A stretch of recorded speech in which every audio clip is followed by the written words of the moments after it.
stardust, so shine. Peace and blessings, family, and welcome to Labors of Love Podcast, the Fatherhood Series. We are here to inspire, uplift, and enlighten.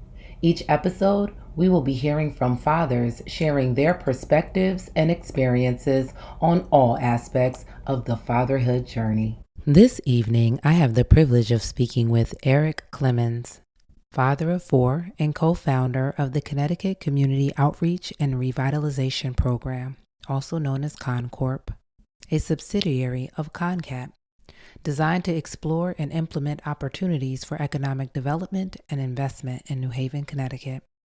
Prior to founding ConnCORP, Erik was the founding CEO and president of the Connecticut Center for Arts and Technology, ConnCAT, a nonprofit organization designed on the model of Bill Strickland's National Center for Arts and Technology, which is dedicated to creating empowering art-based educational environments for at-risk public school students and workforce training programs for under and unemployed adults. Erik has an extensive background in nonprofit management and organizational leadership. For more than 20 years, Erik has committed himself to serving the best interests of diverse and traditionally underserved communities. Erik serves as an education fellow at the Aspen Institute, Yale New Haven Hospital trustee, member of the Connecticut State Board of Education, board chair of the Housing Authority of New Haven, Connecticut, board of trustees at New Haven Bank, Quinnipiac University Board of Trustees. Erik holds a Bachelor's of Science in Sociology from Southern Connecticut State University and a Master's of Arts in Theology and Ethics from the Hartford Seminary. He is also a recipient of an honorary doctorate of humane letters from Albertus Magnus College, New Haven, Connecticut. Thank you for joining us this evening. Welcome. All right. Welcome, welcome, welcome. Thank you all for joining us this evening. I am so excited about this conversation. I know I only have you for a short time. This evening, we're speaking with Erik Clemons of ConnCORP, and we're just going to jump right into this conversation. Yes. Thank you. Good morning, and good to see you, Hafeeza. Thank you for having me. It's really exciting. Excellent, excellent. So, prior to your first experience, what was some of your messaging or exposure to the whole pregnancy, labor, delivery process? That's a great question. I had very little exposure to the pregnancy delivery process. My only exposure to that was just seeing women pregnant, Okay. and then sometime later, having a child that was once in the woman's body. And so outside of that, that's all I really knew. Yeah, yeah. And I think that's a common thread in most of the conversations that I have with men and women. It's not something that prior to becoming pregnant, do we really look into what this means, how it transforms us, what this process is outside of media and kind of like, for me, it was like the Cosby Show was that introduction to somewhat of what it might be like. I even as a child, I remember one of my favorite shows was Good Times, and there was an episode where I think it was Janet Jackson's role. They said she had the stomach mumps, right? Wow. Yeah, and so I recall that vividly, and Okay. then also I think about the stigma around teenage pregnancy, right? There were a lot of young women who were pregnant, who had gotten pregnant, who had children while we were growing up. And what I always thought about was there was really no stigma for the male, right? So because there had to be a male that got her pregnant, Right. right? But there was this stigma because there was the showing of that, right? And there was something about the showing Right. that it was always mentioned growing up, Yeah. Wow. So yeah, I definitely appreciate that perspective, and I'm all too familiar with Penny in that role. But yes, the media has absolutely played a significant role in how we envision what pregnancy is and what this whole process looks like. So moving into your first experience, um, were there things when you all found out that you were having a baby? Were there things that you all did to kind of prepare yourself? Were there classes? Were there information outside of like prenatal visits?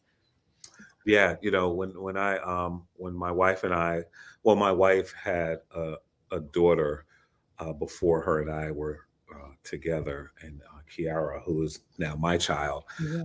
but I was not her biological father, and so my first experience was really my second daughter, who is not, her name is Nile, and I remember Sharon being pregnant, and I would not miss an appointment, and I worked nights, and so our appointments would be in the morning, and I would make sure I was at every appointment because I just found it to be so fascinating.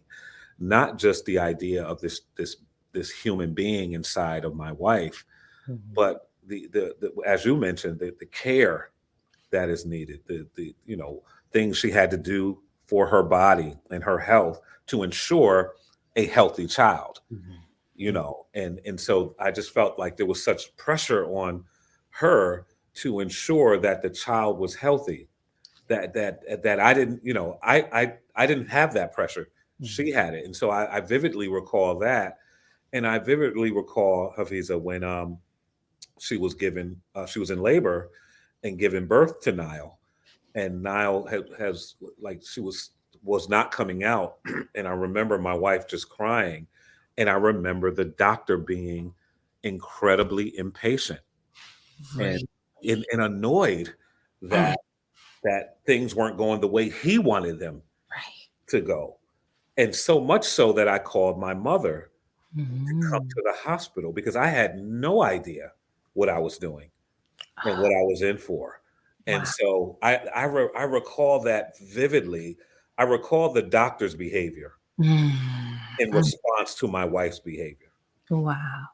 And that is a powerful statement. And I truly appreciate just that experience and the sharing of that, because I think that is very indicative of how we are where we are Mm, with this whole maternal mortality, morbidity rates of Black women. And one of the things we speak about on this platform a lot.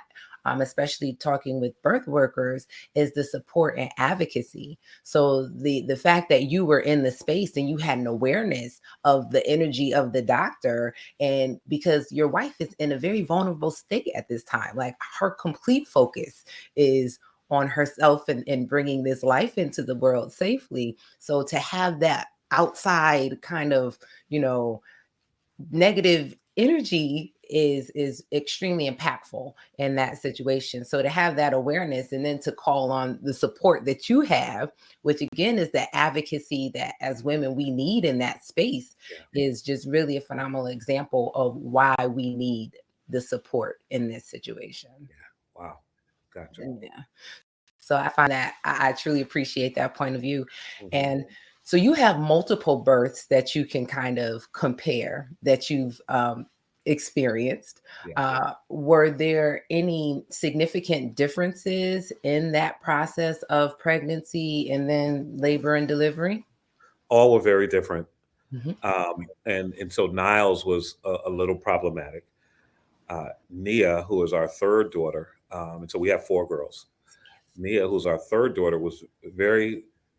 It's easy for me to say smooth and easy, but On it's, the outside looking in. Yeah. yeah, exactly. But she wasn't as problematic as Niles. Mhm. Uh, but nonetheless, seeing my wife connected to these machines and having to push and having to focus while bringing bare life into this world was just incredible. And then our fourth daughter, Kai, my wife had to be induced. Mm. And before that, though, I will say the doctor had saw something in Sharon's blood in one of the visits when Kai was inside of her and felt like there may be something wrong. And Mhm. so now I'm like, what is going on? And so he had to, and please forgive my ignorance, he had to do he took blood. I mean, he took fluid from her belly, Mm-hmm. which was very painful, Yeah. um, and had to examine that fluid to see like if there was something wrong. And luckily there wasn't. But Sharon had to be induced with Kai, which was a whole nother experience because I paid so close attention to the heart monitor. Yeah. And Sharon, it seemed like Sharon had to be in rhythm in terms of um, getting ready for the pain Mm-hmm. based on the heart monitor. I Mm-hmm. remember that. And Wow. I just felt so awful for Mm. her because you could hear the heart monitor and it kind of picking up pace, and even sounding louder. And Right. then Sharon would brace because that's she When the knew the baby contract. would be coming. Yes. So I remember that. That was when I said, you know what? Actually, Sharon said, she said to me, Erik, you're going to have to do something Mm. because I've been having children for half of my life almost with these four daughters. And I am not going to tell the doctor to do anything to my body after Kai comes. Mm-hmm. You do something to your body. And I did. And so I don't know if I'm telling too much, but No, because I think that is a conversation. Again, I appreciate this platform and I appreciate this discussion because there's things that we don't talk about that really need to be talked about, understood, and normalized because this is the reality. Like you're absolutely right. When we talk about reproductive health, we can't help but talk about, the fertility aspect of it and the role of men and women in fertility. Like women, we're only fertile a few days out the month. Men are fertile 365 days out the year, 24/7. So that aspect of it and having four children and absolutely 9 months, well, 10 months technically each time. And then, if you're breastfeeding, you have that time period. And then, just getting back to stability within your body after such a transformative experience it really is a lot. Like this process is significant. So I appreciate, her expressing that to you and then, you not taking on the stance of because that could be the response. Like, I don't want to do anything to myself either. right. But to understand and to empathize with our role and what it is that we undertake, that is significant. And I appreciate that. Thank you so much. I never even wavered in it. And because one, I loved her, Yeah. and two, bearing witness to what her body goes through, not just her mind, but her body, and now and then her body having to come back to try and be what it was. Yeah. And I knew that this is the only woman I wanted to have children with, and so I was readily um, prepared to go uh, take care of what I needed to take care of to ensure that her body would be safe again. Yes. Yeah. And just to have that peace of mind. So yeah, thank Exactly. you for that. In your experiences, did you all consider any alternatives? I know it sounds like in each experience, it sounds like there was a natural vaginal birth, but they all took place in hospital settings. Did you all ever consider any alternative ways We of? we did not. Mhm. I it's so in my later years, my daughters are older now. I'm listening to you, and listening to other um, people who present these other ways of giving birth in other spaces. Um, that I we those things weren't. I don't think those things were really offered to us in that time at that time. No, you're absolutely right. It's not, it hasn't been commonplace for a while. I would say probably since like the 40s is kind of when we went into that transition to, Mhm. primarily all hospital births, and the midwives, at least the granny midwives or the Black midwives of the community, were outlawed basically. So then we had to move it into a hospital setting. But, traditionally, this was a sacred process that took place at home, typically in our bedrooms, and we brought life into the world. Wow. So this is a new conversation, and that's one of the reasons for, this platform, is to have the dialogue, because we're not speaking of it as women, and we're definitely not speaking of it collectively, men and women. And to have the support of your partner when you're making these decisions, and it's not such a foreign concept, adds such value to this process. So again, it's not uncommon for most people to say, and even myself, prior to my first child, didn't know my options. And back in 2005, 2004, when we were, making the decision, it was difficult finding a Black midwife. It was difficult finding a birth center. And we were in DC. So it's, that's an area where there's a larger population of progressive thinking, people of color. So we were fortunate to be able to identify someone at the time. But again, it's not something that's commonplace. It's becoming a little more popular these days, but just to understand what your options are so that you can make healthy choices that, resonate with whatever it is that is going to allow you to have a healthy, comfortable, safe experience. Mm-hmm. Wow.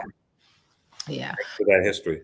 No worries. So I always like to go into kind of like the highlight reel of fatherhood. Like, what are some of those memories when you think back to just the process that you and your wife went through of, the pregnancies, and then the childbirth experiences, but also just all from then till now, just those moments that are just examples of fatherhood, and what that meant to you. Yeah, I thank you for asking me that, because I think about that a lot now, because my daughters are women, Yeah. And one of them has two children of her own. So I'm a grandfather. Um, and I think one of the most powerful things that I've ever heard said to me was daddy. To be able to be called daddy, and this young human being recognizing your place in her world, and not only recognizing but affirming your place in her world was just the most incredible thing to hear. Especially, Hafeeza, given that I didn't have a relationship with my father. And so to be seen as and recognized as and affirmed as a father to these little girls, Yes. it was the best for me. And to be able to hold them, as you know, I know, as a mother, but as a father, to be able to even sometimes feel like you're coming to their rescue by picking them up. It just gave me an identity. Yes. It was identity making for me. And I struggle now, quite frankly, as a father of four women who now have some significant others, Yes. and who are out the house. And they being a father was my identity, and now I had to find a way to be a father differently, which my identity shifted in a huge way, because I'm not the first person they call anymore. Right.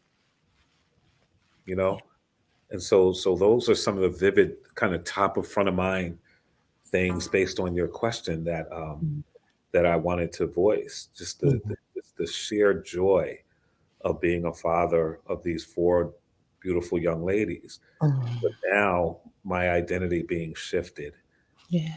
on my relationship being shifted, because they have significant others who they call on before they call me. Wow.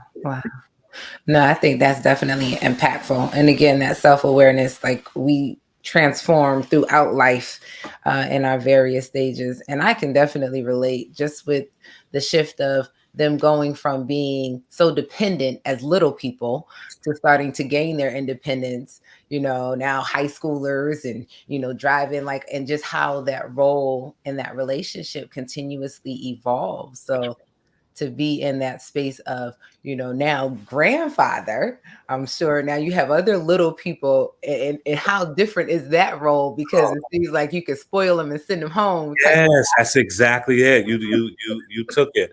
You can, I can do whatever it is that my daughter and her husband allow me to do, right? Mhm. And then they leave the house, and I can be like the good guy, you know, which is the best. It is the best. 'Cause, I'm the good guy now. Yes. I don't have to correct them, which I will to the extent they allow me to, but I can just love on them and hopefully ensure that they know that they are loved and cared about, and there's an old man here who will do anything for them unconditionally. Yes. Wow. No, that's beautiful.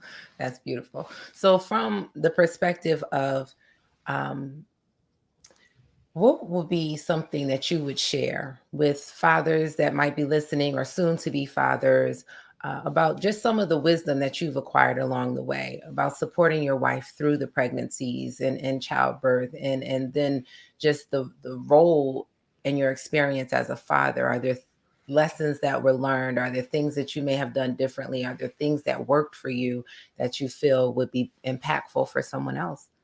You know, great question. Earlier in our marriage, we had these girls. We had two at the time, Mhm. and I felt like I was a much better father than I was a husband. And I want to give context to that. Mhm. As a father, I wanted to make sure that my daughters knew I was always present, that they were incredibly loved by me, and I wanted them to feel counter to the way I felt as a child. Mhm. And so all of my attention and focus was about ensuring that they didn't experience what I experienced as a child. And now my wife called me on that because my feeling was as a husband that one, I don't cheat, I don't hit on you, I work, I do all of I there's a lot of things that I don't do, Mhm. right, that I shouldn't do anyway. And so, but my wife talked to me about being present as a husband Mm. and a father.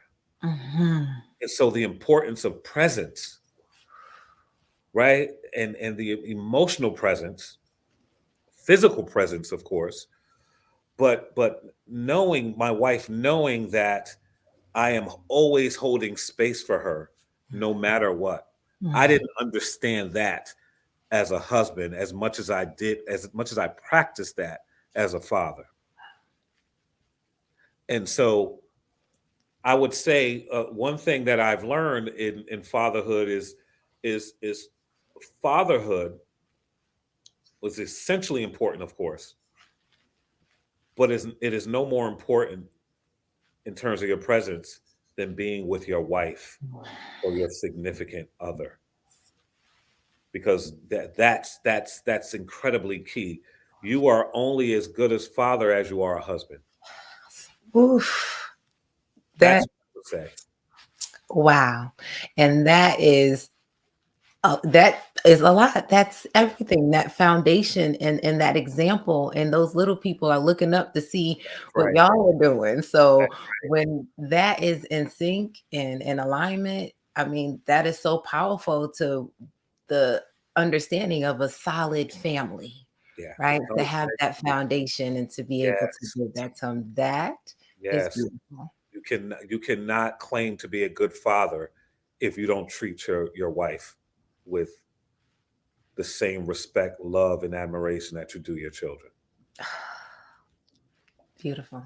Thank you. Thank you. Thank you. So many gems. And I truly appreciate you taking the time out to really just share with this audience.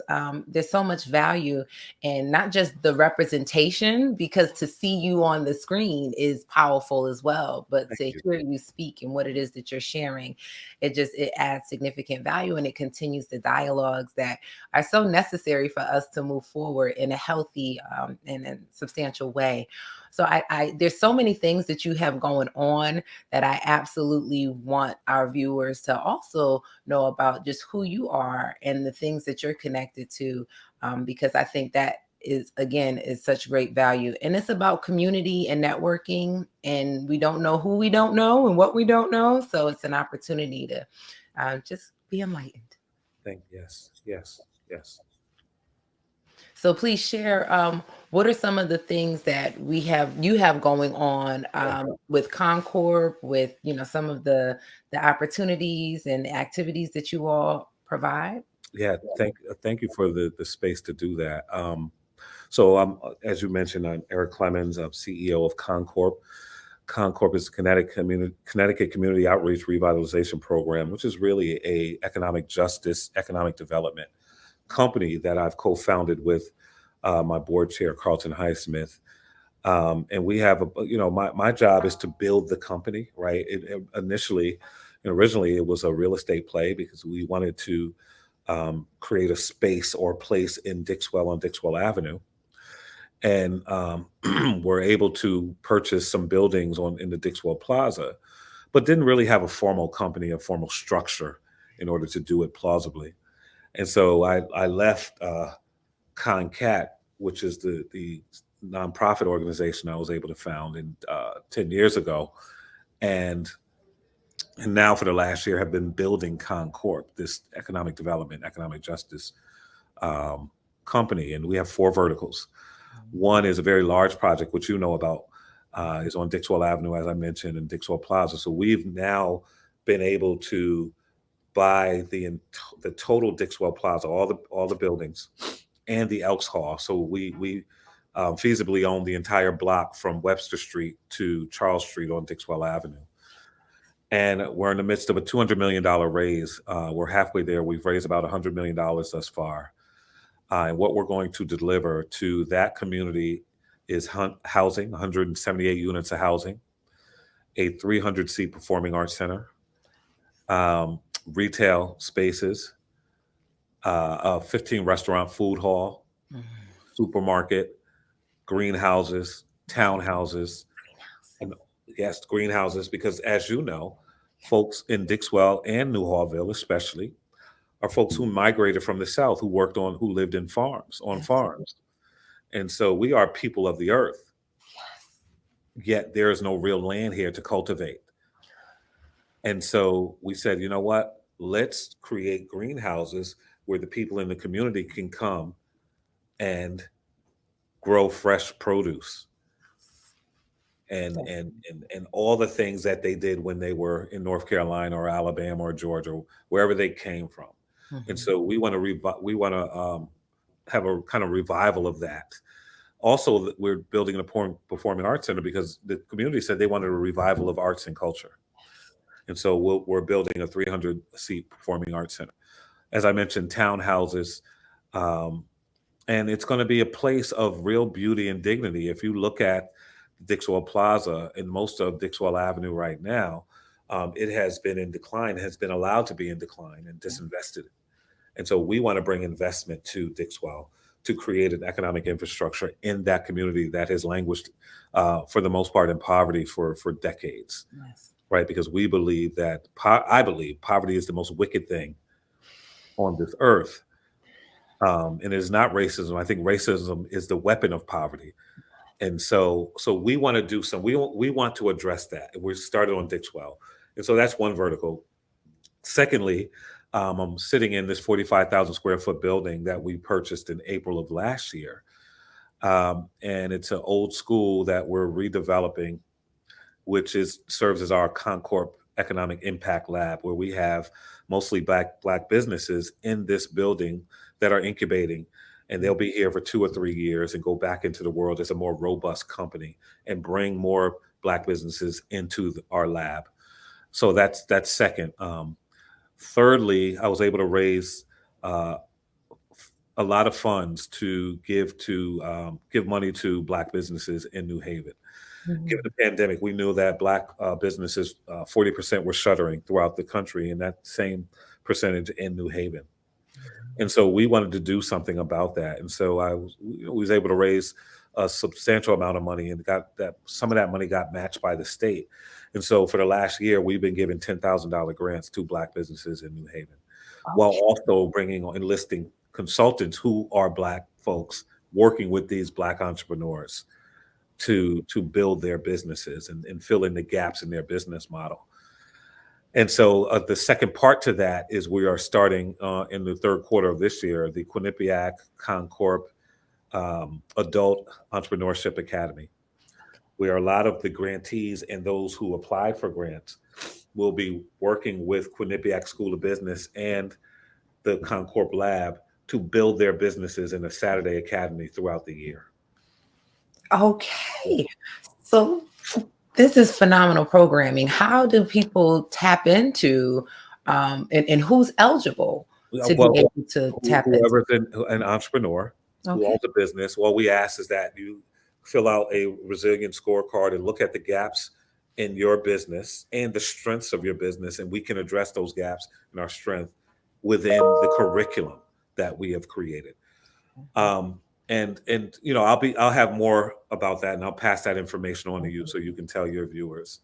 We're building it now with Quinnipiac. Excellent. Um, Thirdly, we are purchasing homes in Newhallville and Dixwell because we know that due to poverty and the pandemic, folks are leaving their homes in Newhallville and Dixwell, and folks who are not indigenous to that community or those communities are coming in and taking those homes at a very cheap price Yes. and land banking them and waiting for the price to go up. Mhm. And so you know what? We'll purchase homes. So we have 4 homes now. We're going to redevelop those homes, put them back into the market as affordable home rentals. Nice. Very nice. And so that's another vertical that we're working on. And so that's really kind of the the ethos of our work, Mhm. the mission of our work. It's something I'm extremely proud of, and we're now looking into the cannabis economy, right? Not to be practitioners of the economy, but Yes. to be more of informers of the new burgeoning economy that will impact our communities most and first. Yes. And so we just released this. We call it our Alliance for Cannabis Equity, a manifesto. It's a 93-page document informing the community of all the steps around this new economy and how to prepare for and guard against at the same time. Yes. Yes. Okay. Just amazing. Thank, Those, I mean, thank just you. so much value. And you all are absolutely just hitting on all of the, significant foundational areas that really can make an impact on where we desire to go. Yes. From where we are now. So I am just so grateful that you had the opportunity to come on and Yeah. just share so much just from real life that we can absolutely just resonate with, and to how we as a community can move forward in such a positive and impactful way. So I am going to leave your information in the comments, in the description of the show, so that people can click on the links and get directly to you and be able to ask questions and things of that nature. So I'm greatly appreciative of ConnCORP and ConnCAT and just everything that you all are doing and everything that you have personally done. I mean, it's phenomenal how many lives you've touched in such a positive way, and just how this work is resonating through the community. And I just truly appreciate you taking an opportunity to speak with us today. Well, thank you. Thank you for having me. I'm just so very proud of what you are doing, right? Not only using your voice, but creating space to give people voice. to talk about what they care about and what you care about. And it's so critically, as you know, critically important in these days where voices are being suppressed, and you're finding ways for voices to be heard. So well done. Well done, sister. Thank you, thank you, thank you. So that is the show. Please, there's so much information, so many gems shared here tonight. If you all could please share. If you know someone who can, this resonates with and it can add value, definitely forward this so that they can partake in this conversation. Let's continue this dialogue. So much was said, so much value is given, and I greatly appreciate you all tuning in tonight. So peace and blessings, family. We will see you all next week. All right. Have a good night.